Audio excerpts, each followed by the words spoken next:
Hello everyone, this is Fantasy-esque and welcome back to Royal Clan in ClanGen, the Warrior Cats clan generator game. When we left off in the previous episode, Crowpelt stepped down from being the king's right hand, or I should say he retired, and so we had a bunch of promotions happening in the king's court, and now the king's court is filled with potential couples, cats who have even more excuse to spend time with one another and romance one another. There was also a very unexpected attraction between Scotch Moss and, Buttercup Finn.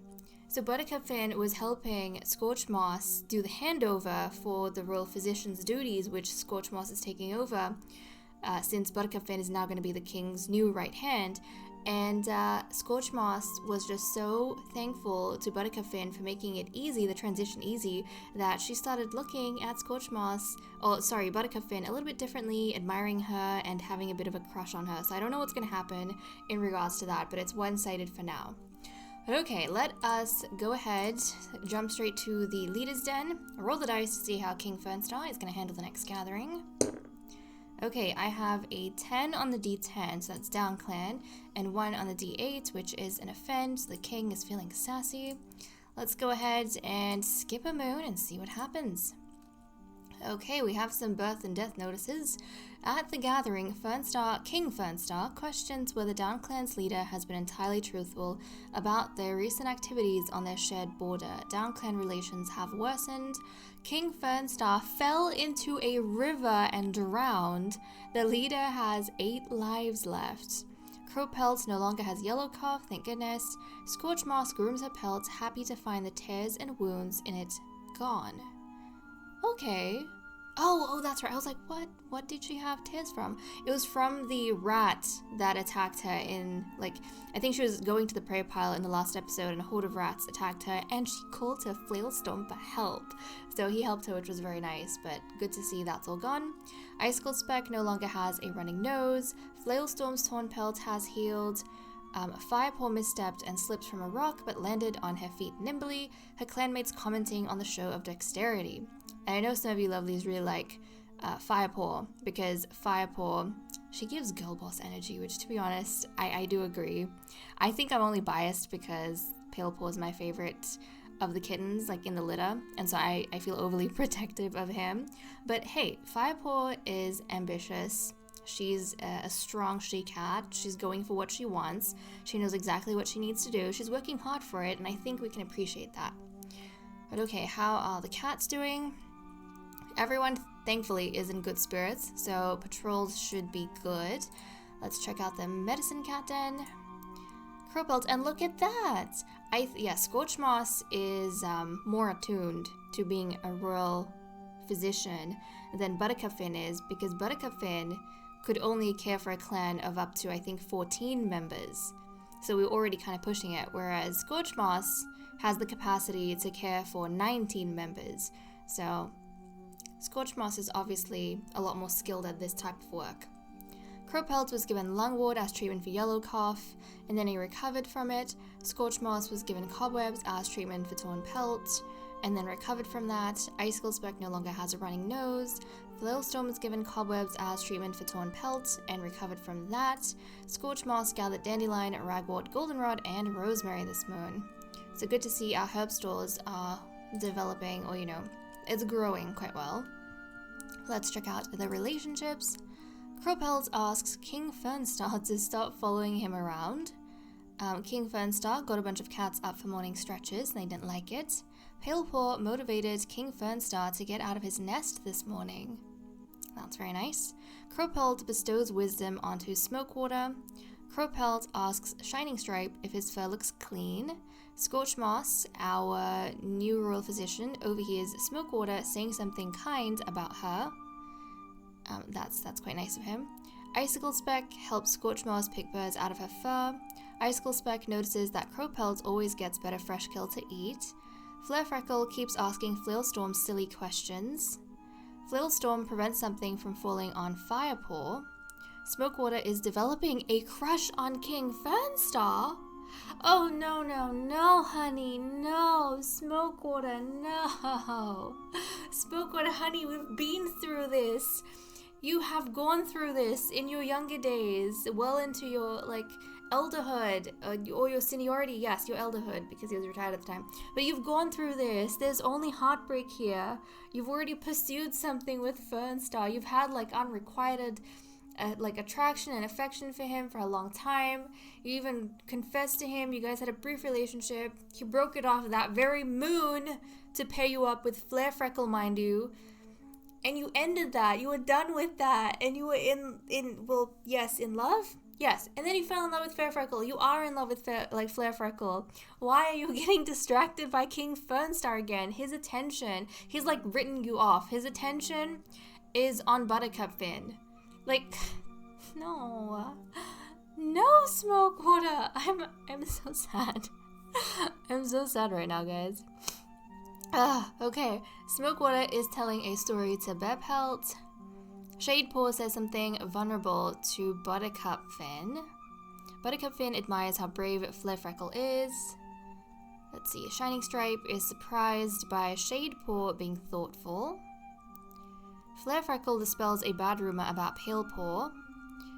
It's kind of cool to see the apprentices interacting with their siblings' mentors. Bepelt and Smokewater try to say tongue twisters. Firepaw always makes time to listen to one of Smokewater's stories. Shadepaw learns that Firepaw has been using him for something. Is that a surprise? Is that a surprise that Firepaw is using her brothers? I mean, she was using Palepaw during the apprentice ceremony to delay him. Like, using him to guard her prey pile, but she was delaying him, and now she's using Shadepaw for something. She likes ordering her brothers around quite a bit, and she's a bit controlling, very ambitious, and I can totally see how she would be a bit envious of Shadepaw, because last moon, I think Shadepaw was the top of the batch. He was kind of the top cat, so obviously Firepaw wouldn't like that, and I am confident this was a ploy to get a leg up on him. Palepaw chats with Buttercup Finn while grabbing something to eat, and that's all we have for events, so let me cut the recording here and we'll continue with the cat list.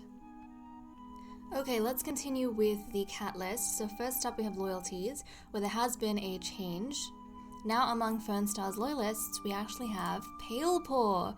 So our youngster over here, he has, I think, been checking in on Fernstar a little bit. We were seeing a lot of the apprentices interacting with each other's mentors, not necessarily like their particular mentor.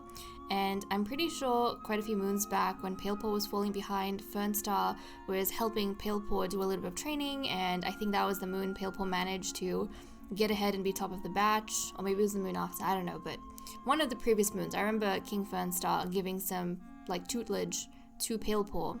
So I think Palepaw, has that in his mind and is appreciating that. And especially when he's trying to learn things from his siblings, but I don't know, they're being a little bit secretive and not really wanting to share with him.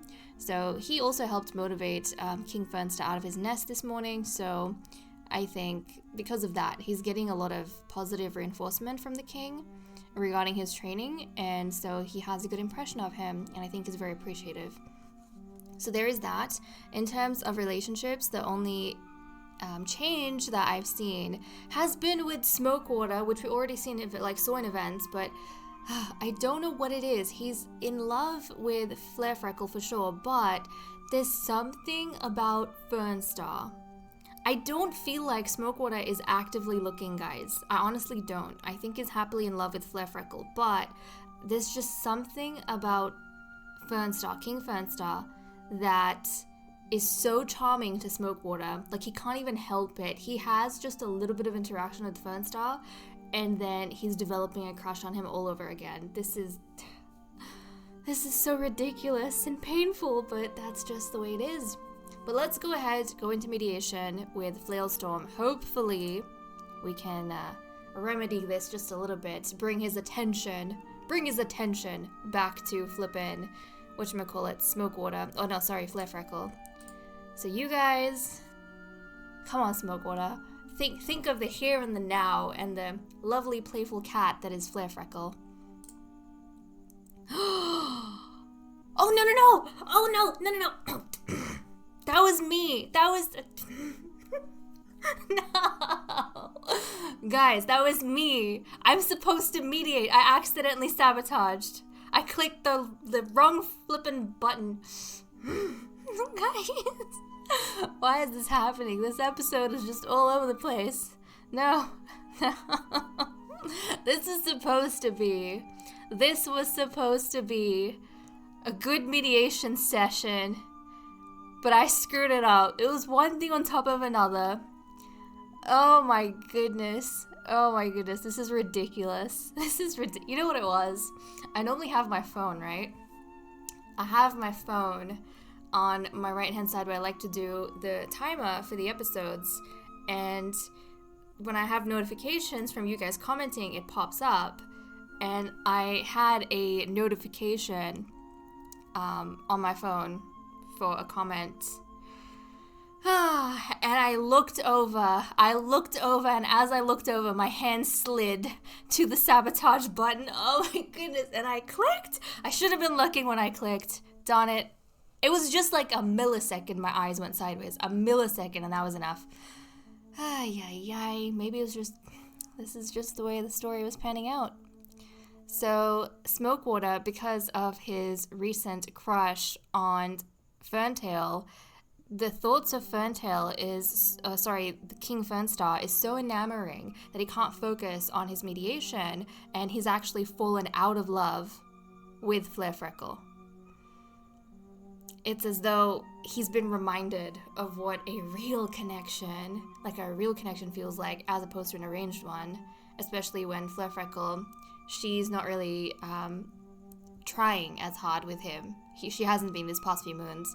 So, oh my goodness, respect, comfort, trust, romantic interest, platonic like, all decreased, dislike and jealousy has increased. This is my fault. This is my fault. I cannot forgive myself. Guys.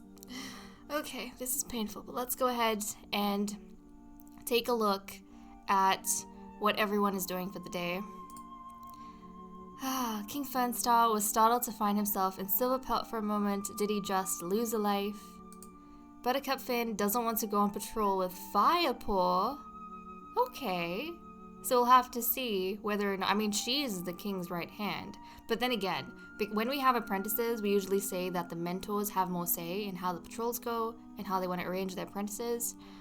But I suppose that aside, we'll see, whether the king's right hand decides to hop onto the same patrol as Firepaw, even if she really doesn't want to go. Scorchmoss tells an ancient tale about StarClan. Flailstorm saw a kitty pet sitting calmly next to a dog. Icicle Speck is hoping Crowpelt will tell him a new story. Bearpelt is looking forward to finding more prey as the snow melts. Flairfreckle is on a walk out in the territory. Shining Stripe is feeling anxious. Shadepaw tries to do too much at once and defeatedly asks Shining Stripe for help. Look at that. They're asking, their siblings' mentors for help, which I think is really cool because, learning different skills and such. Firepaw is watching Bearpelt train. Palepaw doesn't get any work done all morning, too busy climbing trees. Okay, well, it's good to know that he's having a good time being playful. I feel like this is very much in character for Palepaw. Very much. Smokewater wonders how Flairfreckle is doing! Okay, so he is thinking about Flairfreckle. I think, guys, Smokewater just got momentarily confused, okay? Because after the mediation session, maybe he realized he was being too cold towards her, or he was being a bit unfair if he fell in, out of love that quickly over just one interaction with King Fernstar. And so now he's wondering how she's doing. And Crowpelt is enjoying the warm sun in the camp clearing. But you don't have to... Oh, well, she's out on a walk in the territory. But she's a playful cat. I don't think she would have taken it to heart, but I don't know. Who knows what she's thinking? I can't get a read on whether that's a thoughtful, sad walk or whether that's a, just an idle walk. But there's something. Something's not right. Actually, we know what's right. I clicked the wrong flippin' button. But okay, let's move on from the cat list. I'll cut the recording and we'll continue with patrols. Oh, wait, no. Hold on. I remembered, guys. I haven't taken a look at the experience points. So let's do that. And look at that! Firepaw is ahead once more, so she has 37 experience, Shadepaw is 33, and Palepaw is 27, so he's lagging behind. But his sister, yeah, she's a fiery one, and she's right up there. She's determined to become princess, guys. She's like determined, nothing's gonna get in her way, and I kind of love that. But okay, let's continue with patrols. Okay, let's go ahead and continue with patrols. Also, I know some of you lovelies are a bit worried about my clan size and suggesting that, you know, I should at least try and get the clan to a full page, even though I like playing with smaller clans, and then if it gets too big, I can always turn on mass extinction. I do know how mass extinction works. I think I've been explained to this by other comments like in the past, but I am trying to breed. Like, I am actually actively trying to grow the clan. Ideally, I do want, like, at least a page of clan cats, you know, 20 to 25 is the ideal clan size I like to play with, and that's what we're working towards.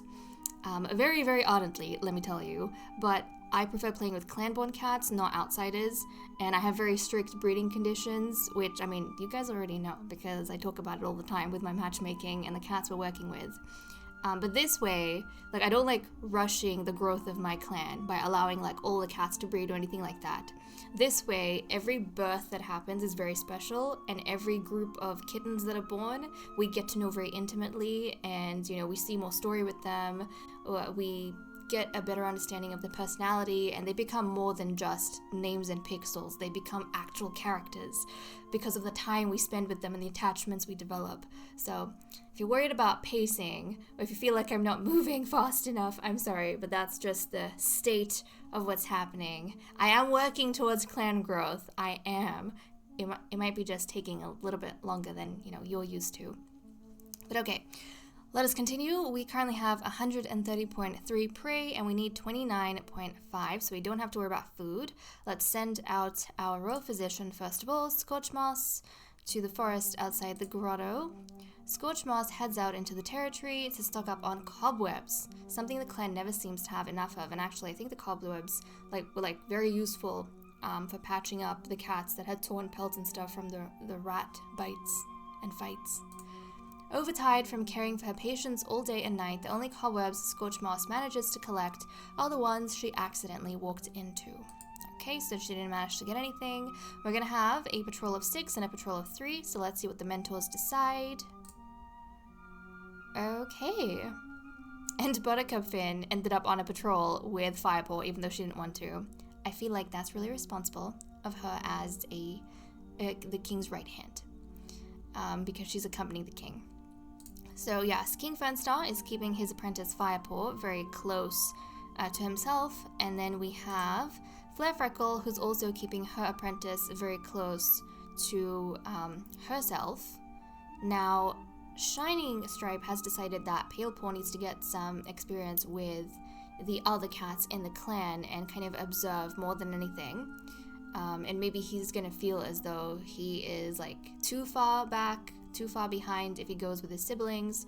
And who knows, maybe Shining Stripe notices that the other two become a bit overpowering with Palepaw, and he wants Palepaw to get like his own time to try and shine and learn things. So he's like separating him from his siblings when they go out on patrols. So we have them. Let's go ahead and see what they get up to.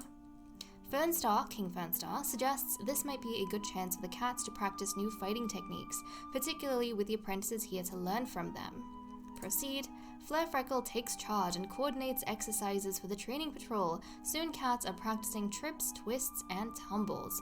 Okay, so that was really good for the apprentices, I think. They managed to get some extra attention from their mentors and such, and probably some feedback from Shining Stripe as well. And then we have Palepaw, Bear Pelt, and Icicle Speck, so let's see what they get up to.